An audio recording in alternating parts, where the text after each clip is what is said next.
Hello guys, अगर आप लोगों को मेरे वीडियोस पसंद आ रहे तो प्लीज मेरे चैनल को सब्सक्राइब कर दीजिए। बिट्रेयर वार के पिछले एपिसोड के एंड में हमने देखा था कि वो सेंटेंस सीधा अगर हमारे हांगजंग के पेट में एक जोरदार मुक्का कर देते, इसके वजह से हांगजंग हवा में उड़ जाता है और काफी दूर जाकर ऐसे गिरता है। और गिरने के बाद पहले तो वहाँ जमीन पर थोड़ा क्रैक आ जाता है, पर उसके बाद वहाँ पे पूरी तरह से एक बड़ा सा धमाका हो जाता है। और वो बड़ा सा धमाका को देखने के बाद ये वो सेंटेंस खुद ही चौंक जाता है और बोलने लगता है क्या क्या क्या क्या मेरे अटैक की वजह से ये सब हो रहा है, मुझे खुद ही यकीन नहीं हो रहा मेरा अटैक कितना पावरफुल हो सकता है। और तभी ये बंदा वो हांगजंग के लिए ढूंढने लगता है वो दूल हटने के बाद, पर वो कितना भी सर्च करे हांगजंग बिल्कुल भी वहां पर नहीं मिलता उसे। तभी इस बंदे को समझ आता है कि अरे भाई मुझे पहले ही लगा था कि मेरा अटैक इतना पावरफुल भाई नहीं था, तो मुझे ऐसा लग रहा है वो हांगी खुद ही वो ब्लास्ट किया, इसके बाद उसके वजह से वो वहां पर दुआ हुए और उसी दुआ का मौका उठा के वहां से चला गया। मुझे बिल्कुल भी नहीं लगा था कि वो कमीना इतना तेज दिमाग का होगा। अगर मुझे पहले ही पता तो वो पहले अटैक में उस बंदे को जान से मार डालता मैं। तब जांग कहता है कि तुझे चिंता करने की कोई भी जरूरत नहीं, क्योंकि ये लड़की हमारे पास ही है। इसीलिए वो बंदा कुछ ज्यादा दूर नहीं भागेगा, वो लौट कर इस लड़की को बचाने के लिए फिर से वापस यहाँ पर आएगा। ये बोल ही रहा होता तभी यहाँ पे सीन शिफ्ट होता है उसी सिटी ऑफ डेथ के किसी और जगह पर। तभी हम देखते हैं वहाँ पर जमीन पर एक बंदा खून की उल्टियां कर रहा होता है और वो बंदा कोई और नहीं बल्कि हमारा मेन कैरेक्टर हांगजंग ही होता है।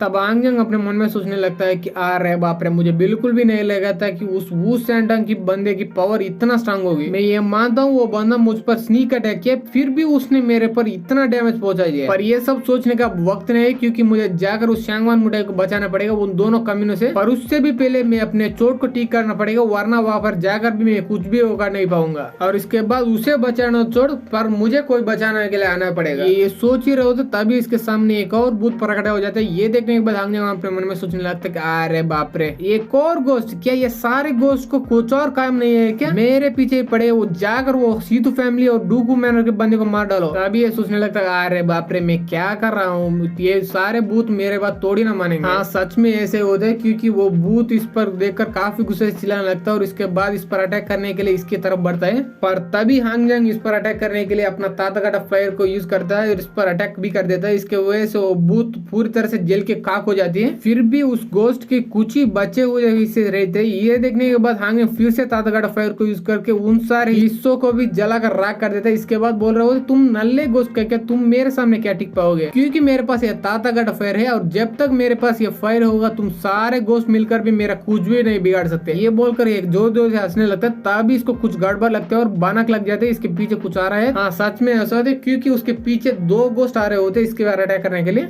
ये देखने के बाद हांगे बोलने लगता है नहीं नहीं नहीं, मैं मजाक कर रहा था, मैं तुम सभी गोस्ट को बिल्कुल भी मारने वाला नहीं हो, तो प्लीज तुम अपने रास्ते जाओ और मैं अपने रास्ते जाऊंगा। ये बोल के वो चला जाने लगता है। तभी वो सारे गोस्ट इस पर अटैक करने के लिए इसकी तरफ आगे बढ़ने लगता है। ये देखने के बाद हांगजंग चिल्लाते हुए बोल रहे होते नहीं नहीं नहीं, मुझे तुम लोगों के साथ नहीं नहीं, तुम गोस्ट के साथ बिल्कुल भी फाइट नहीं करना। ये बोल के अपने मन में सोचने लगता है मेरा पहले का चोटी अभी तक ठीक नहीं हुआ, अगर मैं इन भूतों के साथ अब फाइट करूँ तो मैं उतना इफेक्टिव बिल्कुल ही नहीं हो पाऊंगा, इसीलिए इन भूतों से भागने में मेरा भलाई। ये बोल के काफी दूर काफी तेज से भागने लगता है, पर वो दोनों गोस्ट इसका पीछे छोड़ने का नाम ही नहीं लेते। ये देखने के बाद हांगजंग अपने मन में सोचने लगता है कि अरे बाप रे, मुझे लगा था कि इतना दूर आने के बाद ये गोस्ट मेरा पीछे करने का छोड़ देंगे, पर मुझे अब ऐसा लग रहा है ये दोनों गोस्ट मुझे का करके चेन लेंगे। अगर ऐसी बात है तो मेरे पास और कोई चॉइस ही नहीं बचा। ये बोल के पीछे मुड़ जाता है और ताताकाटा फ्लेम को यूज करके वो जो गोस्ट पर हमला कर देता है। इसके वजह से वो फ्लेम अटैक सीधा जाकर उन दोनों गोस्ट को लग भी जाती है, पर वो फ्लेम अटैक्स वो दोनों गोस्ट पर कुछ ज्यादा नहीं काम आते क्योंकि वो सारे गोस्ट रीजनरेट कर रहे होते हैं। तब ये देखने के बाद हांगजंग की फटके हाथ में जाते और चिल्लाने लगते हैं अरे अरे कैसा पॉसिबल है, पहले वो गोस्ट तो मर गया था पर ये दोनों गोस्ट क्यों नहीं मर रहे हैं। और ये हांग ऐसा चौका पड़ा था। तभी वो दोनों गोस्ट इस पर अटैक करने के लिए इसकी तरफ बढ़ते हैं और उनमें से एक गोस्ट सीधे जाकर हांगजंग की पेट पर एक जोरदार मुक्का मार देता है और उस अटैक की वजह से हांगजंग काफी दूर जाकर ऐसा जमीन पर ऐसा टकराता है। इसके वजह से वो पर धुआं हो जाता है और वहां पर गिरने के बाद हांगजंग सोचने लगता है कि अरे बाप रे, ये कितना दर्द हो रहा है, मुझे पहले बिल्कुल भी नहीं लगा था कि ये गोस्ट के पास इतना स्ट्रेंथ होगी। ये सब सोच ही रहा होता है वहां पर जमीन पर लेट कर।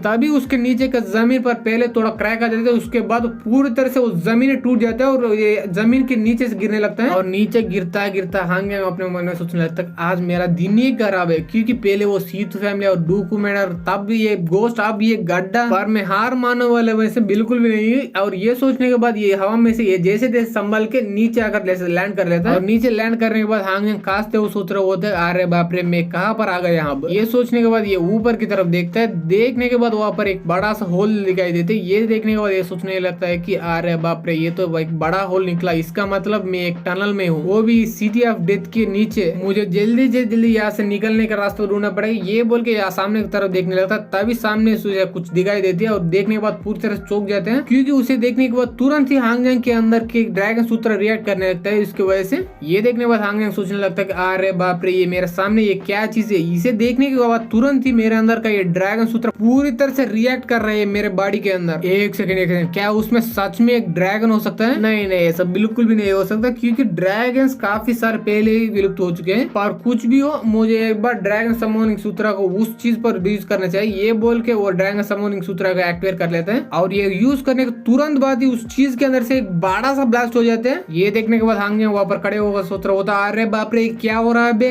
और ये सोच ही रहा होता तभी उसके अंदर से फिर से एक ब्लास्ट हो जाए। इसके वजह से हांगजांग काफी दूर जाकर गिरता गिरता सोच रहा होता है कि अरे बाप रे ये सच में कोई ड्रैगन है क्या, वरना इतनी एनर्जी में अपने पूरी जिंदगी में कभी भी नहीं फील कर पाया। और तभी उस चीज के अंदर तीसरे बार से ब्लास्ट होते थे, पर इस बार एक बड़ा सा एनर्जी से बना हुआ ड्रैगन बाहर आ जाते हैं और उसके बाद वो एनर्जी से बना हुआ ड्रैगन सीधा उस होल के अंदर से बाहर आ जाते हैं, काफी तेजी से आसमान की तरफ बढ़ रहे होते हैं। और वो ड्रैगन इतना हाई में जाती है कि काफी दूर दूर तक सभी लोगों को दिखाई देते हैं। तब उस ड्रैगन को जैंग हैंग भी देख लेता है और सोचने लगता है ये क्या है। तब ये देखने के बाद वू सैंटंग भी बोल रहा होता है मैं उस ड्रैगन का पावर महसूस कर सकता हूँ, वो काफी पावरफुल है। और इस ड्रैगन का बाहर आने का मतलब ये है कि किसी बंदे को लक की वजह से इंपॉर्टेंस रूल्स मिल गए। तब ये देखने के बाद हांगजांग बोलता है हाँ मुझे ऐसा लग रहा है उस कमीने हांगी को मिल चुका होगा वो रूइंस, क्योंकि मैंने यहाँ पर पहले भी चेक किया, हमारे अलावा कोई और बंदा यहाँ पर नहीं आया। अगर उसको सच में इतना इंपॉर्टेंस रूल मिल गया तो उसको लक को मानना ही पड़ेगा। तब पीछे से सांगवान मुठाई कहते हैं कि उसको लक को बारे में छोड़, पर तेरे लक के बारे में अब सोचना पड़ेगा, क्योंकि वो रूइंस मिलने के बाद हांगी जरूर पावरफुल बन गया होगा। इसके बाद तुझे क्या होगा तुझे अच्छी तरह से पता है, कुछ ही दिन के बाद आएगा तेरा बैंड बजा के मुझे लेके जाएगा। इसीलिए मैं तुझे एक फ्री एडवाइस देना चाहता हूँ, और वो ये है कि हांगी यहाँ से आने से पहले तुम ही यहाँ से भाग जाओ। और ये सारे बात सुनने के बाद वो जैंग को काफी गुस्सा जाता है। इसके वजह से वो सांगवान मुठाई पर एक इलेक्ट्रिकल अटैक कर देता है और बोलने लगता है कि चुप हो जाओ कमी न कहीं की, वरना वो आने से पहले तुझे जान से ही मार डालूंगा मैं। ये बोल के वो मुठाई पर एक के बाद एक सारे इलेक्ट्रिकल अटैक कर रहे होते हैं और उसके वजह से मुठाई काफी ज्यादा जोर जोर से चिल्लाने लगते हैं। तब जैंग हैंग बोलने लगता है तुझे इतना उछलने की कोई भी जरूरत नहीं, क्योंकि जो ट्रेजर मुझे मिला वो मेरा है, जो ट्रेजर दूसरे बंदे को मिला वो भी मेरा है, क्योंकि उस बंदे से वो ट्रेजर मैं छीन लूंगा और वो मुझे वो ट्रेजर देना नहीं चाहते तो पहले उसका जान छीन लूंगा और उसके बाद वो ट्रेजर छीन लूंगा। तो इसलिए तेरे जैसे कमी नहीं, मेरे जैसे बंदे के बारे में चिंता करने की कोई भी जरूरत नहीं। तो इसलिए वहां पर चुपचाप रहे, वरना वो आने से पहले तुझे जान से मार डालूंगा। ये बोलने के बाद सांगवान मुठाई पर ये बंदा और भी इलेक्ट्रिकल अटैक्स करने लगता है। और इसी के साथ हमारे ये वीडियो पर खत्म हो जाते हैं। वीडियो अच्छी लगी तो लाइक कर दे, सब्सक्राइब कर दे, शेयर कर दे and thanks for watching guys.